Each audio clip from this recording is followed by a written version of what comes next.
violação de normas administrativas, cíveis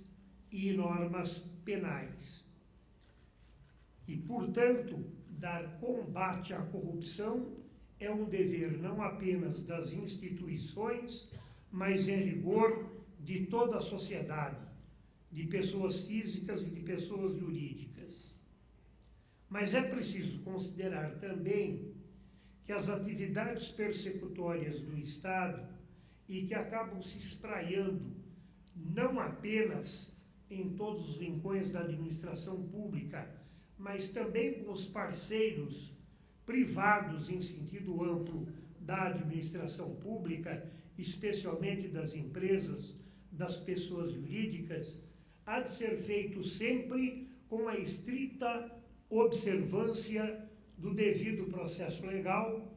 não apenas da sua dimensão de garantia processual, mas também de garantia substantiva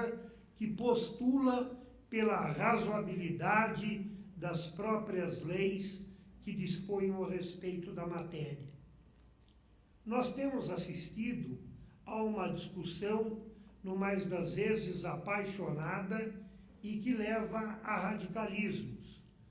tanto no sentido do combate à corrupção, como no sentido, eventualmente, da defesa daqueles que sejam apontados como violadores da ordem jurídica.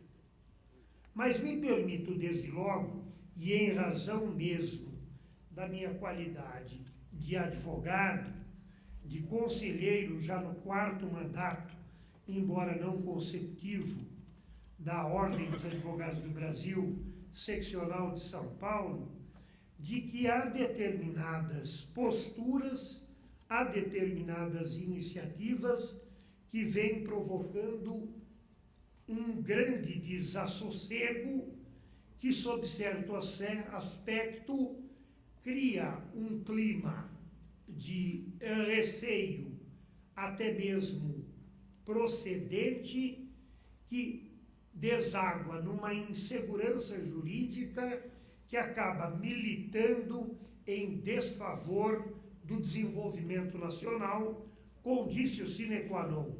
do aumento das receitas e, portanto, de recursos, afinal, governamentais para reverter, sobretudo, em investimentos em infraestrutura e na prestação de serviços públicos e desenvolvimento das impostergáveis políticas de inclusão social. Eu me permito destacar rapidamente alguns pontos que têm merecido a minha reflexão e as nossas profundas apreensões. Em primeiro lugar, a questão da presunção de inocência, que de forma indevida tem se procurado flexibilizar em rigor ao arrepio da Constituição da República.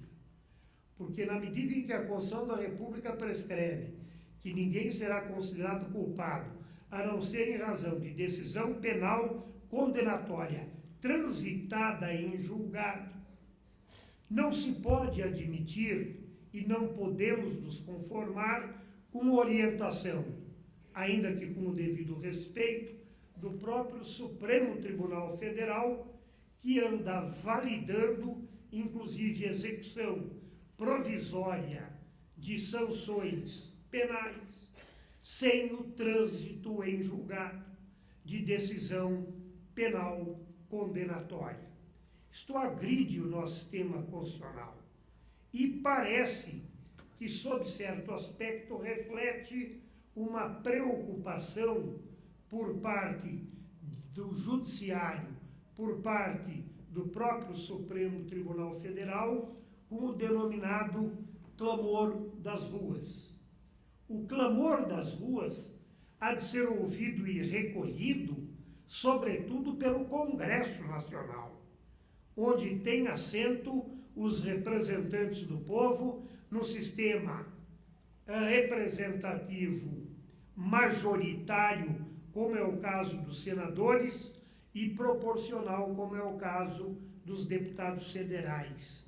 O judiciário não é para ouvir o clamor das ruas, é para ouvir, para proceder à leitura e para atender aos preceitos da Constituição da República Federativa do Brasil, promulgada em 5 de outubro de 1988. Há também, num clima emocional, um certo assodamento de uma instituição nacional merecedora do nosso maior respeito por todos os títulos, que é o Ministério Público do nosso país, seja ele estadual ou federal. Mas se está transmitindo a ideia que o adequado combate à corrupção só é possível com o aproveitamento e a admissibilidade de provas ilícitas, como se fosse factível juridicamente combater o crime com outro crime. E, portanto, quando se verbera essa propositura de admissibilidade de provas ilícitas, desde que obtidas de boa fé, como se os responsáveis pela busca da prova não conhecessem a ordem jurídica, as normas aplicáveis à espécie, realmente é um destempero. Há uma questão candente que está na ordem do dia, que é a questão de uma nova roupagem ao crime de abuso de autoridade. Ora, eu disse inicialmente que numa república não há intocáveis, observado o devido processo legal. E é óbvio que isto se aplica também a integrantes do Ministério Público e da magistratura, como se aplica a nós advogados que não exercemos a autoridade, mas que estamos, como todo e qualquer cidadão, agente público ou não, submetido à Constituição da República e ao ordenamento jurídico em vigor. Razão assiste àqueles que se preocupam com os denominados crimes de hermenêutica, melhor dizendo, crimes de interpretação ou crimes de opinião. Por certo que integrantes do Ministério Público e da magistratura hão de estar protegidos sob pena de não terem a tranquilidade e a segurança necessária para o desempenho de suas gravíssimas funções, hão de estar protegidos com relação a possíveis divergências de interpretação dos textos jurídicos normativos. Mas é que agora estão, sob certo aspecto, provando do próprio veneno, porque nós somos testemunhas de que, especialmente, a advocacia pública deste país tem sido colocada, não raras vezes, como réus advogados públicos em ações civis públicas e de responsabilidade por improbidade administrativa, no mais das vezes, pela emissão de pareceres, especialmente em matéria de licitações e contratos administrativos, pelo fato, então, de emitirem pareceres com os quais o Ministério Público eventualmente não concorda. Isto também é criminalizar, também é pretender sancionar por delito de interpretação, o que é inadmissível. Se há de valer para o Ministério Público a vedação, se há de valer para a magistratura, há de valer também para todos os agentes públicos e para as pessoas físicas e jurídicas que com a administração pública se relacionam. Também é preciso registrar, num evento como esse, que como deve haver a absoluta obediência ao devido processo legal, aí se inserem também as denominadas prerrogativas da advocacia, que a cada dia que passa, mais têm sido postergadas e desrespeitadas. E só sentem a necessidade de preservação das prerrogativas da advocacia e do advogado aqueles que incidentalmente se veem na contingência de se valer dos nossos serviços profissionais como advogados, inclusive este ou aquele integrante do Ministério Público e da própria magistratura. Tenho manifestado veemente repúdio à tentativa de anistia de corrupção no que diz respeito às atividades da administração pública. Mas também é preciso estarmos advertidos dos perigos de um despropositado ativismo judicial, que muitas vezes, invocando princípios, vão além daquilo que seria razoável, quer em termos de persecução penal, quer em termos de promoção de responsabilidades por ofensa à lei anticorrupção e à lei de improbidade administrativa. Registro, e de maneira absolutamente, suponho, clara, direta e objetiva. Registro que quando se fala em anticorrupção, nós podemos estar referindo a comportamentos que implicam violação da lei penal, como também em comportamentos, especialmente aqueles imputados a pessoas jurídicas, que implicam ofensa à legislação administrativa e à legislação civil, como prescreve a denominada Lei Anticorrupção, que é a 12.846, de 1º de agosto de 2013. Algumas palavras rapidamente diremos a respeito dela. Há também as questões pertinentes à improbidade administrativa, mas os comportamentos que eventualmente caracterizem improbidade administrativa não implicam a aplicação da lei penal, não implicam prima facie, senão a responsabilização de natureza cível, nos termos da Lei 8.429 de 92. Embora esta lei prescreva sanções as mais graves dentre as previstas no nosso ordenamento jurídico, exceção feita, obviamente, aquelas que dizem respeito à privação da liberdade. É preciso também considerarmos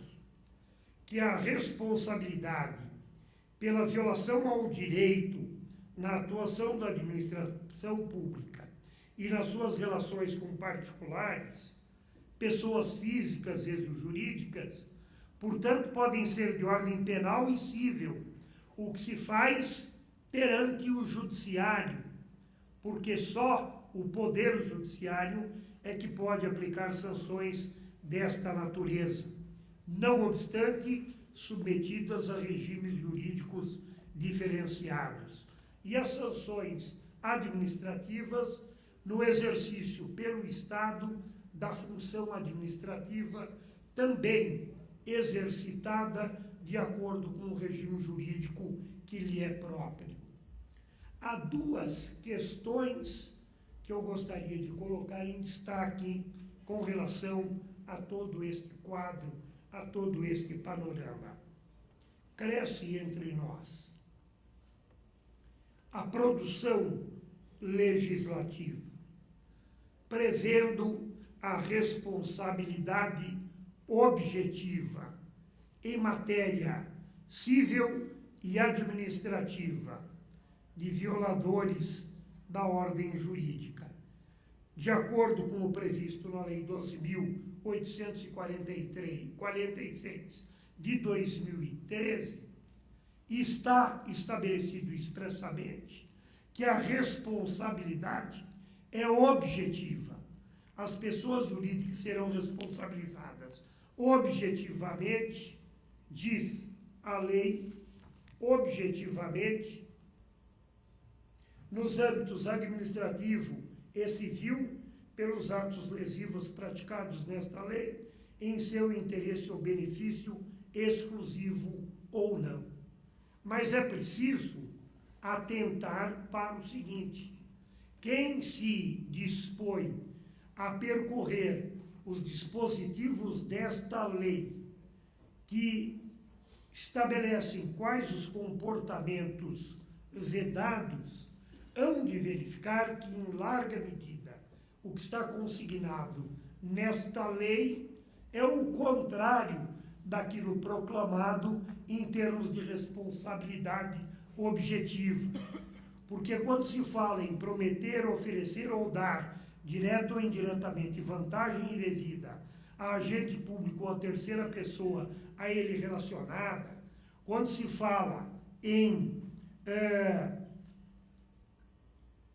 fraudar licitações, fraudar a realização de atos do procedimento, afastar ou procurar afastar o licitante por meio de fraude, fraudar a licitação ou contrato dela decorrente, criar de modo fraudulento ou irregular pessoa jurídica para participar e segue a lei, nós estamos falando, em realidade, em responsabilidade subjetiva. Mais ainda, responsabilidade a título de dolo, vontade livre e consciente na obtenção de um resultado que se sabe violador ou ofensivo à ordem jurídica estabelecida. Nós temos assistido, não mais das vezes, a uma indevida ampliação de responsabilidade objetiva e até, quando cabível, uma indevida aplicação da teoria da responsabilidade objetiva. Está consagrada, sim, para efeito de proteção do patrimônio público, no artigo 37, parágrafo 6º da Constituição. O próprio Código Civil, com relação a atividades de risco, compreende responsabilidade objetiva. Nós temos isto na Lei de Crimes Ambientais, no que diz respeito a infrações de natureza civil e administrativa, e também, repito, na Lei Anticorrupção. Mas é preciso muito cuidado, porque, a pretexto de responsabilizar objetivamente quem quer que seja, não se pode cair na cilada de entender que isto dispensa a prova do comportamento que se diz ofensivo à ordem jurídica, com todas as circunstâncias que o ambientam. É preciso atentar para o fato de que, em termos de responsabilidade subjetiva, não se pode confundir dolo com culpa, ainda que seja culpa consciente. E nós temos visto e assistido um desconhecimento das autoridades integrantes de órgãos persecutórios da própria noção de dolo, porque confundem a voluntariedade de um comportamento com a voluntariedade do resultado almejado com aquele comportamento querido, como se comportamento doloso houvesse ou imputação de dolo pudesse ser feita, tendo em vista a voluntariedade do comportamento e não voluntariedade, a vontade livre e consciente quanto à consecução de um determinado resultado que se tem consciência como sendo antijurídico. Tem-se também invocado aqui e acolá, e com algum destempero, a denominada teoria do domínio do fato. E muitos que a invocam se esquecem de que a teoria do domínio do fato, que em rigor está até ensaiada, digamos, na Constituição da República, no artigo 5º, inciso 63, última parte, a teoria do domínio do fato é uma teoria da autoria, para responsabilizar o homem que vem de trás, que podia e devia atuar para evitar o comportamento ilegal, mas se omitiu. É uma teoria da autoria, não é uma teoria da prova, como se a invocação da teoria do domínio do fato pudesse dispensar o empenho das autoridades integrantes de órgãos persecutórios de ir atrás de indícios e circunstâncias provadas que possam autorizar a conclusão de que alguém não podia ignorar aquilo que se passava. Nós não podemos confundir teoria do domínio do fato, que é uma teoria da autoria, com teoria da prova, porque nada autoriza qualquer tipo de persecução, seja ela civil, penal ou administrativa, sem a reunião de provas, ainda que indiretas, mas suficientes para alicerçar uma dada convicção. E, finalmente, encerrando a minha fala, é preciso também atentar para aquilo que venho observando já há muito tempo. É a confusão que se tem feito entre mera ilegalidade, ofensa à moralidade administrativa e improbidade. Tenho registrado de há muito que pode haver violação e violação à ordem jurídica. Uma violação à ordem jurídica implica ilegalidade que conduz, prima facie, à anulação de um ato e a de um contrato. Mas para que se possa falar em violação à moralidade administrativa, é preciso que tenhamos presente que a moralidade administrativa não é confundível com a moral comum individual ou social, mas com valores morais juridizados e como juridizados. E, portanto, para que um comportamento ofensivo à ordem jurídica seja considerado ofensivo também à moralidade administrativa, é preciso que tenhamos consciência de que estaremos, então, que perquirir de uma ofensa à ordem jurídica especialmente agravada pela violação de valores morais juridizados e como juridizados, o que implica dolo, o que implica vontade livre e consciente. Não se pode cogitar de ofensa à moralidade administrativa num comportamento meramente culposo, numa